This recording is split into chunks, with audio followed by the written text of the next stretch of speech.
Ibigize isi dutuye ni nk'inyanja, ariko ibyo tumenya kenshi usanga ari igitonyanga.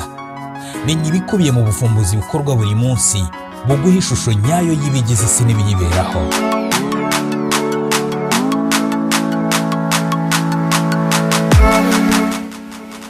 Ishami ry'umuryango w'abibumbye ryita ku buzima wa OMS rigaragaza ko abantu basaga miliyoni ku isi buri munsi bandura indwara yandurira mu mibonano mpuzabitsina.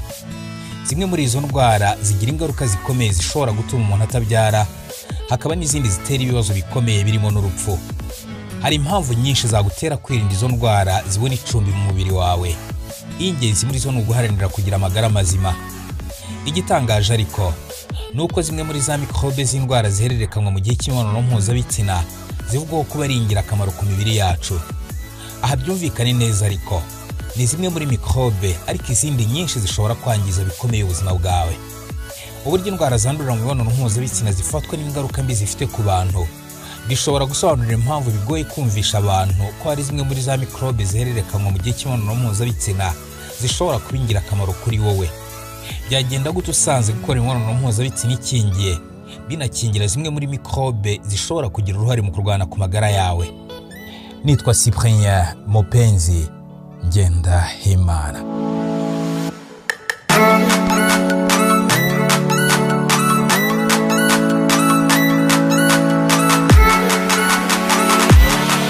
Ibimenyetso abahanga mu bya siyansi batanga bigaragaza ko hari impamvu nyinshi zo kurebera ingingo hafi.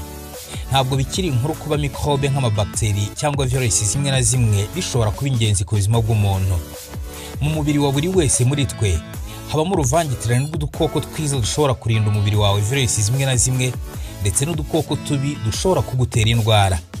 Iyo umubiri wuzuye ubwo bwoko bubiri bw'udukoko ku gipimo kiringaniye, ni ukuvuga utw'ingirakamaro n'udushobora gutera indwara, biba bishobora no gutera ikibazo ku mubiri wawe. Mu yandi magambo, biragoye ko wagira ubuzima bwiza udafite ubu bwoko bubiri bwa mikrobe. Nk'urugero, ubwoko bw'umusemburo witwa Candida ni mikrobe karemano iba mu gitsina cy'umugore.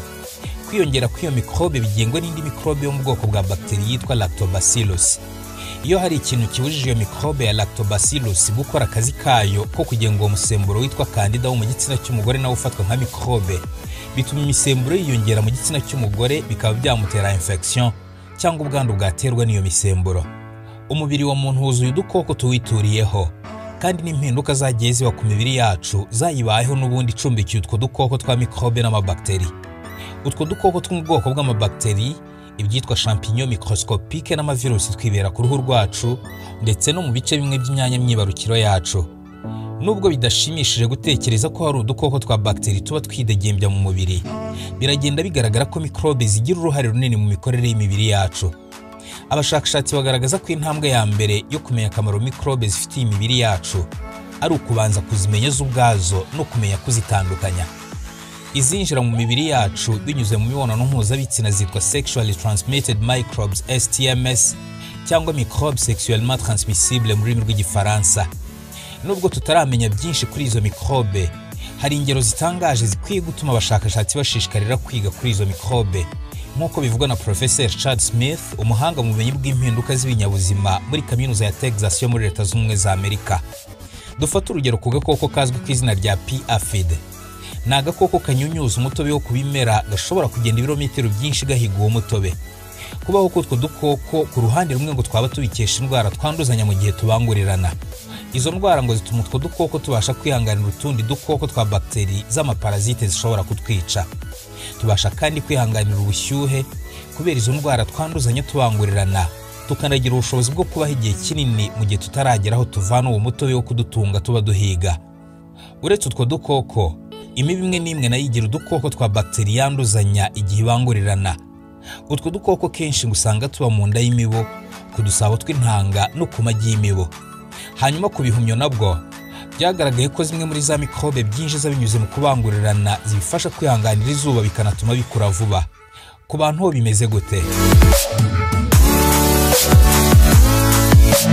Tubonye ko hari ingero zifatika z'uko indwara zandurira mu kubangurirana k'udukoko n'ibimera bimwe na bimwe zituma bigira ubuzima bwiza. Ku bantu ho hari indwara ziri mu bwoko bwa virusi izwi nka GBVC mu magambo y'impine, yafatwaga mu bihe byashize nka virusi ya hepatite G. ni indwara yandurira mu mibonano mpuzabitsina itagaragaza ibimenyetso bihambaye nubwo ikunze kugaragara iri kumwe n'izindi virusi zitera indwara nka VIH itera sida. Abashakashatsi mu by'ubuzima bagaragaza ko ishobora kugabanya ibyago by'uko umubyeyi ufite sida yayanduza umwana igihe amubyara. Hari ubushakashatsi bugera kuri 6 bugaragaza ko bene izo virusi zishobora gutinza impfu z'abicwa na sida ku gipimo cya 59%. Abahanga mu bya siyansi batekereza ko virusi ya GBVC ibikora igabanya ubushobozi bwa virusi itera sida mu kwangiza ubudahangarwa bw'umubiri wa muntu. Banavuga kandi ko iyi virusi ya GBVC ishobora no gukangura bimwe mu bice by'uburyo bw'ubudahangarwa bw'umubiri wa muntu kugira ngo birwanye virusi zishobora kwibasira umubiri. Virusi ya GBVC bivuga ko ishobora no guhererekanywa hagati y'umubyeyi n'umwana. Ibi ku ruhande rumwe byafatwa nk'inkuru nziza n'abemera ko iyi virusi ifite ubushobozi bwo kugabanya ibyago byo kuba umubyeyi ufite virusi ya sida yayihererekanya n'umwana we. Mu minsi yashize virusi ya GBVC yavuzweho kuba yabigabanya ibyago by'urupfu ku bantu banduye virusi ya Ebola, aho bivuga ko yabigabanya ubukana bwa virusi ya Ebola mu mubiri w'umuntu uyirwaye. Umushakashatsi Betsy Foxman wo muri kaminuza ya Michigan muri Leta Zunze Ubumwe za Amerika avuga ko ubuvumbuzi budasanzwe nk'ubu bukwiye gutuma abantu batangira gutekereza byimbitse kuri iyi ngingo. Virusi zandurira mu mibonano mpuzabitsina zakunze kuvugwaho kuba ari mbi, ariko nk'uko uyu mushakashatsi abivuga, zimwe muri izo ngo zifitiye akamaro kanini mu mubiri wa muntu. Kubwe ngo hakwiye gukorwa ubushakashatsi bwinshi kandi bwimbitse kuri iyi ngingo, bitewe n'uko bishoboka ko haba hari za mikrobe zifasha mu kurwanya virusi zimwe na zimwe zibasira imibiri yacu. Bibaye ariko bimeze, ibi byatuma tutaba imbata y'imiti imwe n'imwe, cyane cyane ya antibiyotike ihangana n'udukoko twa mikrobe. Iyo miti yica uruhuri rw'amamikrobe kugira ngo hagenderemo na mikrobe zateje ikibazo mu mubiri, bikaba byatuma na mikrobe zari ingenzi ku mubiri wawe zihagendera.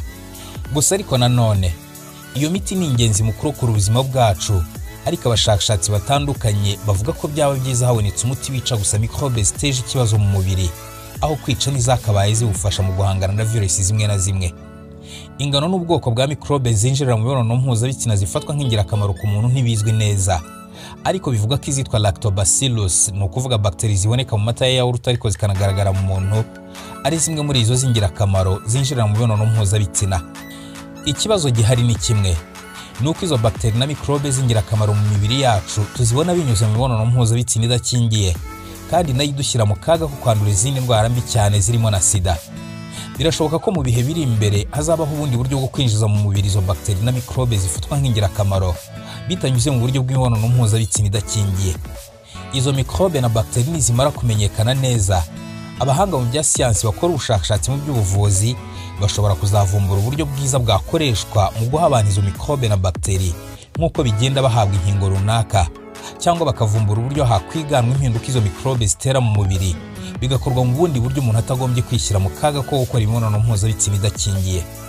Professor Chad Smith, umuhanga mu bumenyi bw'impinduka z'ibinyabuzima muri kaminuza ya Texas, avuga ko iby'izo mikrobe na bakteri bifatwa nk'ingirakamaro ku muntu bishobora kumenyekana mu minsi ya vuba, bitewe n'uko abashakashatsi batandukanye batangiye kugira amatsiko atuma bakora ubushakashatsi bwinshi kuri iyi ngingo.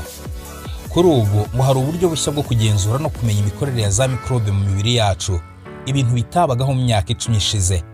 Hagati aho ariko, mu gihe bitaragerwaho ku buryo bwa burundu ngo hamenyekana amakuru menshi kuri izo mikrobe na bakteri n'imikorere yazo mu mibiri yacu, buri wese asabwa kuba maso no kwirinda imibonano mpuzabitsina idakingiye aho bishoboka. Ibigize isi dutuye ni nk'inyanja, ariko ibyo tumenya kenshi usanga ari igitonyanga. Menya ibikubiye mu buvumbuzi bukorwa buri munsi buguha ishusho nyayo y'ibigize isi n'ibiyiberaho.